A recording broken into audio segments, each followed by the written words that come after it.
अस्सलाम वालेकुम students, online classes में आपको वेलकम कहते हैं। उम्मीद करता हूँ कि आप सब खैरियत से होंगे और रब्बे करीम की रहमतों से बखूबी फ़ायदा हासिल कर रहे होंगे। आज की हदीस मुबारक डिस्कस करने से पहले मैं ये कहता चलूँ कि जो भी हदीस मुबारक पेश की जाती है वो हूबहू वही अल्फाज नहीं होते। अगर कोई गलती हो जाए या कोई कमी बेशी हो जाए तो अल्लाह से दुआ है अल्लाह मुझे मुआफ़ फरमाए। आज की हदीस मुबारक में आका करीम सल्लल्लाहु अलैहि वसल्लम का फरमान रहमत निशान है। आप सल्लल्लाहु अलैहि वसल्लम ने फरमाया, जन्नत में एक दरवाज़ा है जिसे बाबुर रयान कहा जाता है और क़यामत के दिन इस दरवाज़े से सिर्फ़ रोज़ादार दाखिल होंगे। हुक्म होगा कि रोज़ादार कहाँ हैं, बस ये लोग खड़े हो जाएंगे और इस दरवाज़े से जन्नत में दाखिल होंगे। जब ये लोग जन्नत से दाखिल हो जाएंगे, इस दरवाज़े से जन्नत में दाखिल होंगे तो ये दरवाज़ा बंद हो जाएगा, फिर इससे कोई भी दाखिल नहीं होगा। अल्लाह से दुआ है अल्लाह मुझे और आपको सही मानों में रमज़ान मुबारक की कदर करने, अपने रोज़ों को सही मानों में पूरा करने की तौफीक अता फरमाए और हम सब को बाबुर रयान से जन्नतुल फिरदौस में दाखिला अता फरमाए। जज़ाकल्लाह। अब हम डिस्कस करते हैं आज के लेक्चर को। डियर स्टूडेंट्स, आज के लेक्चर में हम दो इम्पॉर्टेंट टॉपिक को डिस्कस करने वाले हैं। बेसिकली आपके पास ये जो टॉपिक हमारी इंट्रोडक्शन टू मैकेनिक्स की बुक है, इसका सेक्शन 2.12 में a force and a couple का टॉपिक है। उसके दो थ्योरम है जिनको हमने डिस्कस करना है। अगर आपने इन लेक्चर्स को समझना है तो आपको इससे पहले मेरा लेक्चर नंबर 10, लेक्चर 11 और लेक्चर नंबर 12 ये सुनना होंगे। अगर आपको 10, 11 और 12 मीन टू से मूवमेंट, कपल, इक्विवेलेंट कपल या कंपोजिशन ऑफ कपल इनकी इन्फॉर्मेशन नहीं है तो ये जो दो थ्योरम है ये डिस्कस करने से पहले, आप ये सुनने से पहले आपके लिए ज़रूरी है कि आप मेरे प्रीवियस लेक्चर नंबर 10, 11 और 12 को सुन लें। सो डिस्कस करते हैं आज के लेक्चर को। आज के बेसिकली लेक्चर में हम दो इंपॉर्टेंट थ्योरम को डिस्कस करने वाले हैं। आज का थ्योरम है, थ्योरम नंबर 1 है, a force P acting on a rigid body can be moved to any point O of a rigid body provide a couple is added whose moment is equal to the moment of P about O. Dear student, जैसा कि मैं पहले भी कह चुका हूँ, आपने किसी भी चीज़ को प्रूव करना है, किसी थ्योरम को प्रूव करना है या आपने किसी क्वेश्चन को सॉल्व करना है तो आप उसकी स्टेटमेंट को अच्छे से समझें। अगर तो आप स्टेटमेंट को अच्छे से समझ गए तब तो आप किसी भी प्रूफ को ईजीली सॉल्व हैंडल कर सकते हैं, प्रूव कर सकते हैं। अगर आपको स्टेटमेंट ही समझ नहीं आई तो आपको बिल्कुल दूसरी चीज़ या प्रूफ समझ नहीं आएगा। अब इसकी स्टेटमेंट को ज़रा दोबारा पढ़ें। आपको ये कहा गया है, a force P acting on a rigid body can be move to any point O of a rigid body. सवाल में आपको ये कहा गया है कि आपके पास एक फोर्स P है, किसी भी रिजिड बॉडी पर वो एक्ट कर रही है, ओके, किसी भी पॉइंट से। फिर आपने इस फोर्स P को मूव करना है पॉइंट O की तरफ। आगे आपको अगले हिस्से में क्या कहा गया है, provide a couple is added. आपको एक कपल प्रोवाइड किया जाएगा, यानी कि कपल होगा, दो फोर्सेस लेंगे, दो फोर्सेस की मदद से हमारे पास एक फोर्स उसमें से और एक हमारे पास ये जो फोर्स P होगी इसकी मदद से कपल बनेगा। हमने प्रूव क्या करना है, whose movement is equal to movement of P about O। मतलब ये है कि हमने प्रूव ये करना है जो कपल हमारे पास आएगा उसका मूवमेंट या movement of magnitude of couple about point O, और ये जो फोर्स P हम लेंगे इसका जो मूवमेंट है ये इक्वल होगा।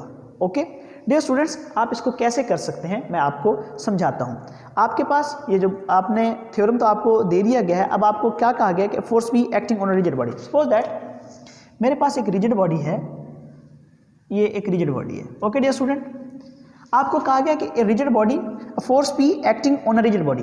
कोई फोर्स P है, कोई फोर्स है, ये फोर्स P आ गई। ये फोर्स P इस रिजिड बॉडी पर एक्ट कर रही है एट पॉइंट A पर। ओके डियर स्टूडेंट, हमने करना क्या है, हमने फर्स्ट ऑफ ऑल यूं कर लेते हैं, मैं आपको यूं कहता हूं, आप इसका एक पॉइंट O लेंगे। सपोज दैट O से A का जो आर्म है आप इसको D का नाम दे दें। हमने प्रूव ये करना है कि इस फोर्स का मोमेंट ऑफ मैग्नीट्यूड और एक न्यू कपल उसका मोमेंट ऑफ मैग्नीट्यूड इक्वल है, ये हमने प्रूव करना है। ओके डियर स्टूडेंट, अब आप करेंगे क्या, सपोज दैट आपने लिखना है, suppose that suppose we have force P acting at point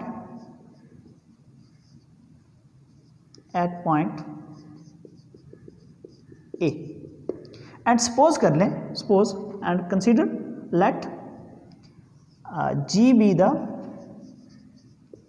moment of magnitude of P force about O। Movement of magnitude कैसे फाइंड आउट करते हैं? जैसा कि मैं पहले भी कह चुका हूं, आपको अगर ये चीज़ें मूवमेंट का पता नहीं है तो आपको मेरे प्रीवियस लेक्चर को सुनना होगा। तो आप मूवमेंट ऑफ अ फोर्स इसको अगर समझना चाहते हैं तो आप मेरे प्रीवियस लेक्चर को सुन लें। वैसे मैं आपको इन शॉर्ट बता देता हूं कि मूवमेंट हम फाइंड आउट करते थे G is equal to P D की फॉर्म में। जो भी आपके पास फोर्स होती थी उसकी मैग्नीट्यूड और D के साथ उसको मल्टीपल करवा देते थे। मतलब ये हुआ कि हमारे पास ये जो P है इसका जो मूवमेंट ऑफ मैग्नीट्यूड आ जाएगा वो आ जाएगा G is equal to P D, where P is the magnitude of force and D is the movement arm या perpendicular distance. Okay dear student, हमारे पास इस P का मूवमेंट ऑफ मैग्नीट्यूड आ चुका है। हमने करना क्या है, एक कपल लेंगे, मतलब एक कपल आएगा, उसका मूवमेंट ऑफ मैग्नीट्यूड इक्वल होना चाहिए इसके, ये हमने शो करना है। अब हम करना ये चाहते हैं, अब अपने स्टेटमेंट को जरा पढ़ें। आपको कहा गया force P acting on rigid body can be moved to any point O। हमने इस फोर्स P को मूव करना है किसी पॉइंट O पर। पहले अगर हम चाहते हैं कि हम इस फोर्स P को जो कि थ्रू पॉइंट A है हम इसको मूव करें पॉइंट O पर, इससे पहले हम अपने इस पॉइंट O पर दो फोर्सेस को इंट्रोड्यूस करवाते हैं। By for moving force P to point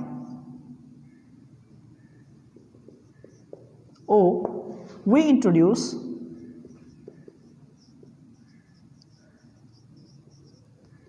new forces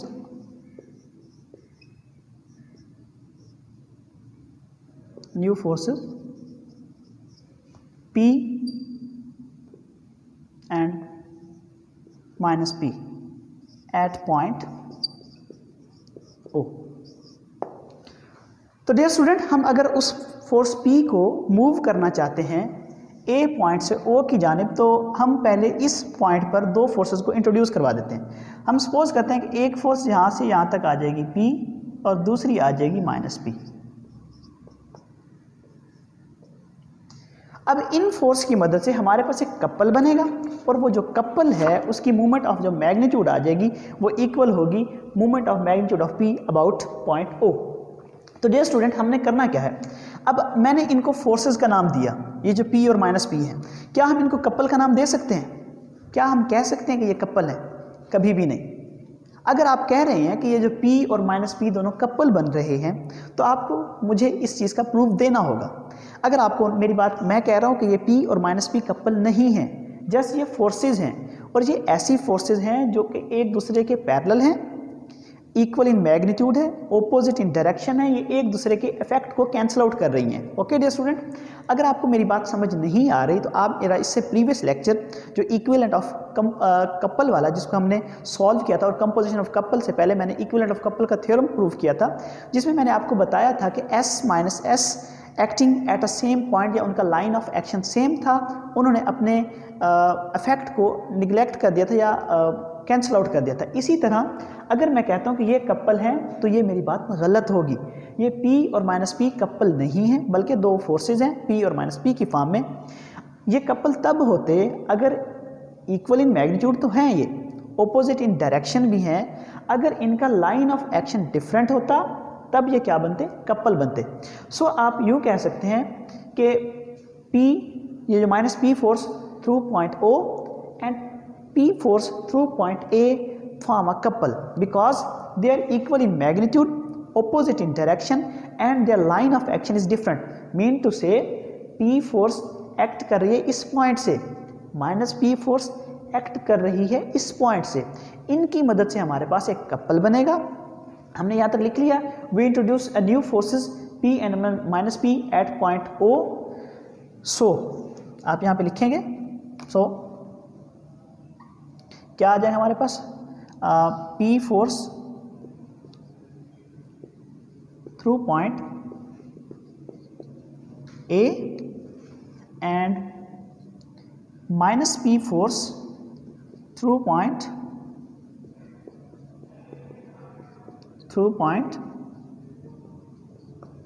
O form a couple.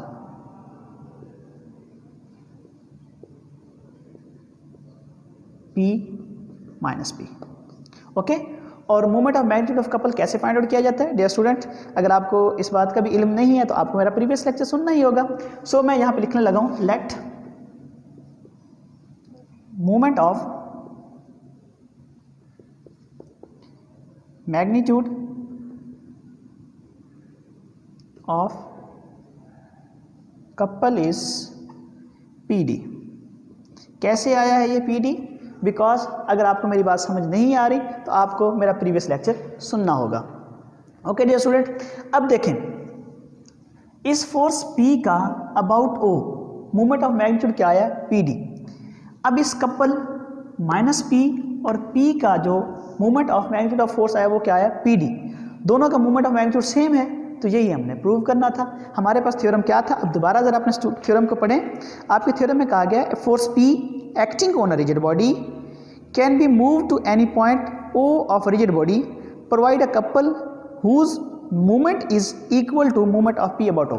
मतलब ये है कि हम यूँ कह सकते हैं, आप अगर देखें तो हम इसको यूँ लिख सकते हैं, तो हम यूँ करेंगे, हम कहेंगे कि no we left a force P through and acting through point O। अब हमने इस फोर्स को इस पॉइंट की तरफ मूव कर लिया जो कि हमारी रिक्वायरमेंट थी। अब हमारे पास ये प्रूव हो चुका है movement of magnitude of force P about O is equal to movement of magnitude of couple about O, यानी कि ये हमारे पास PD की फॉर्म में आ चुका है। ये सारा लिखने के बाद आप फिर वही अपने थ्योरम की स्टेटमेंट को लिख देंगे, अ force P acting on a rigid body can be moved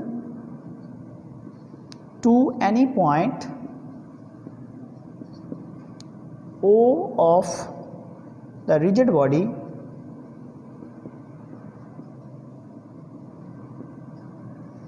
provided a couple is added whose movement about O। तो हमने प्रूव कर लिया डियर स्टूडेंट। हमने क्या प्रूव किया है कि हमारी जो, मैं दोबारा आपको रिकॉल कर देता हूँ इस थ्योरम को, हमने ये प्रूव किया है हमारे पास जो कोई फोर्स P जो है किसी पॉइंट पर किसी बॉडी रिजिड बॉडी पर एक्ट कर रही है, उसका मोमेंट ऑफ मैग्नीट्यूड वो इक्वल आ गया है। हमारे पास एक न्यू फोर्स सिस्टम इंट्रोड्यूस करवाने के सिलसिले में एक कपल बना, उस कपल का जो मोमेंट ऑफ मैग्नीट्यूड है उसके इक्वल आ चुका है। तो हमने यही लिख दिया कि a force P acting on a rigid body can be move to any point O of the rigid body provide a couple is added whose moment is equal to the moment of P about O। तो ये हमारे पास इस theorem का proof हो चुका है। अब हम डिस्कस करते हैं कन्वर्स थ्योरम। आपके पास कन्वर्स थ्योरम की ज़रा स्टेटमेंट को पढ़ें। हमारे पास है a single force and a couple acting in the same plane upon a rigid body are equivalent to the single force acting in a direction parallel to its original direction। Dear students, अब ये जो हम converse prove करने जा रहे हैं, आपको पहले इसकी स्टेटमेंट को समझना होगा। सो इस थ्योरम की स्टेटमेंट में आपको क्या कहा गया है, अगर आप दोबारा पढ़ें, आपको ये कहा गया कि single force and a couple acting in the same plane. मतलब ये है आपके पास एक सिंगल फोर्स होगी और एक आपके पास कपल होगा, किसी भी एक प्लेन में एक्ट कर रहे हैं। ओके, क्या करना है, रिजिड बॉडी पर एक्ट कर रहे हैं, are equivalent to a single force acting in the direction parallel to its original direction. मतलब ये है डियर स्टूडेंट, आपको इस कन्वर्स में ये कहा गया है आपके पास एक सिंगल फोर्स है और एक कपल है। ये जो कपल और ये जो सिंगल फोर्स है ये इक्वलेंट है किसी एक सिंगल फोर्स के इक्वल इन डायरेक्शन की फॉर्म, यानी कि ओरिजिनल डायरेक्शन की फॉर्म। मतलब ये है, मैं आपको समझाता हूँ, आपने क्या प्रूव क्या करना चाहते हैं, हम ये प्रूव करना चाहते हैं कि हमारे पास एक कपल है, एक सिंगल फोर्स है, यानी कि तीन फोर्सेज हैं। ये जो है ये इक्वलेंट है एक सिंगल फोर्स के, जो कि इक्वल है इन direction of original single force. मतलब ये है, सपोज दैट, आप सपोज करें मेरे पास एक कपल है, ये फोर्स P है, एक्ट कर रही है एट पॉइंट, हम इसको कह देते हैं P1। Suppose that we have a force P1, मैं इस थ्योरम को प्रूव कर रहा हूँ। हमारे पास सपोज करें we have a force P1 acting at point O। Similarly इसी के ही ऑपोजिट डायरेक्शन, ये देखें, हम इसको कह देते हैं minus P1 acting at point O prime. Okay dear student, हम प्रूव कर रहे हैं कि हमारे पास तीन फोर्सेस हैं, एक कपल है और एक सिंगल फोर्स है।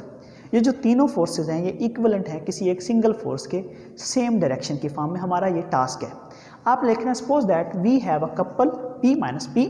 ओके, मैं आपको समझा देता हूँ। सपोज दैट ये हम प्रूव कर रहे हैं। Suppose that we have a couple P minus P, P1 minus P1 sorry, P1 act at point O and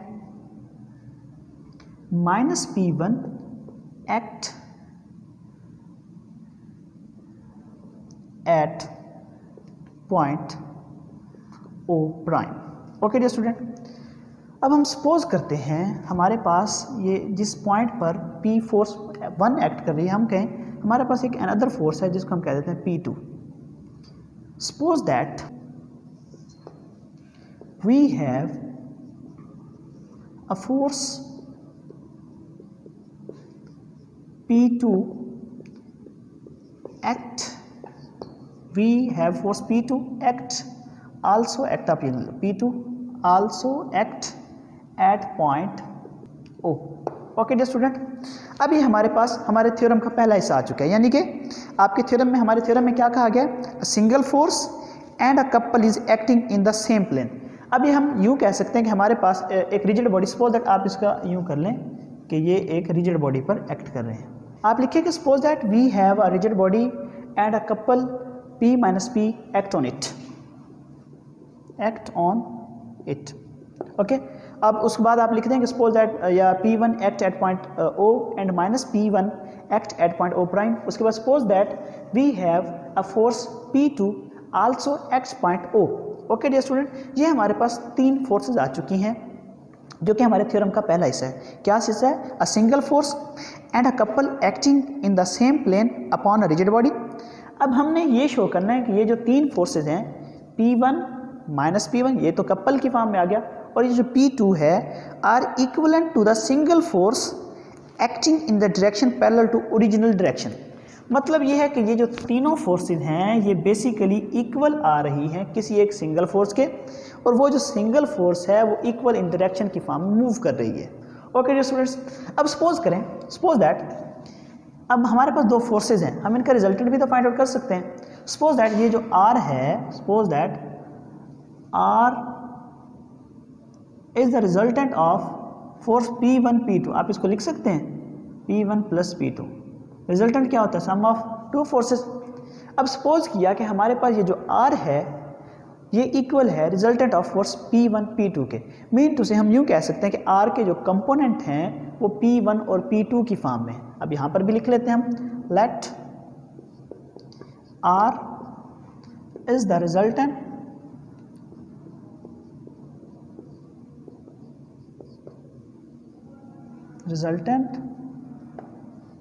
of P1 force and P2। Okay dear student, अब हम यूँ करते हैं, अब ये R जो है ये रिजल्टेंट है P1 P2 का। हम इस मतलब अब हमारे पास इन दो फोर्सेस को लिखने की ज़रूरत नहीं, हमारे पास यानी कि रिजल्टेंट इनका आ चुका है। हम यूँ करते हैं कि ये जो रिजल्टेंट है इसको यहाँ से ट्रांसलेट करवाते हैं, पॉइंट O प्राइम की जानिब लेके आते हैं। मीन टू से वी वांट टू ट्रांसलेट, या हम यूँ कह सकते हैं कि हमने ट्रांसलेट किया है। आप इसको यूँ लिख लें dear student,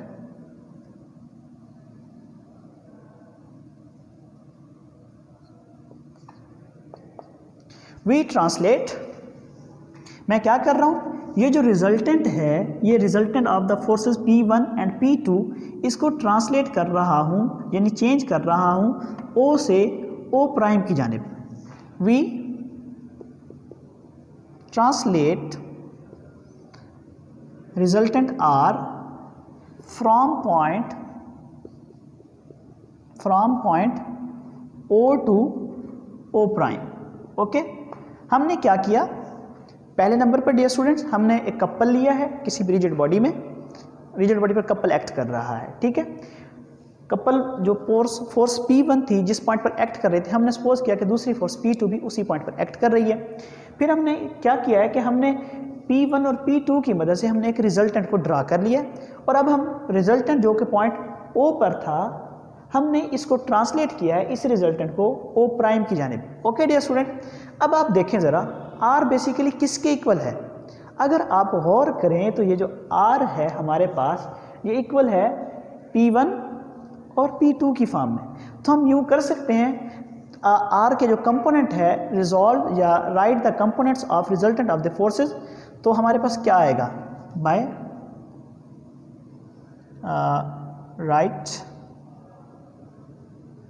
writing the component of resultant of forces P1 and P2 by writing the component of resultant of forces P1 and P2 at point O prime।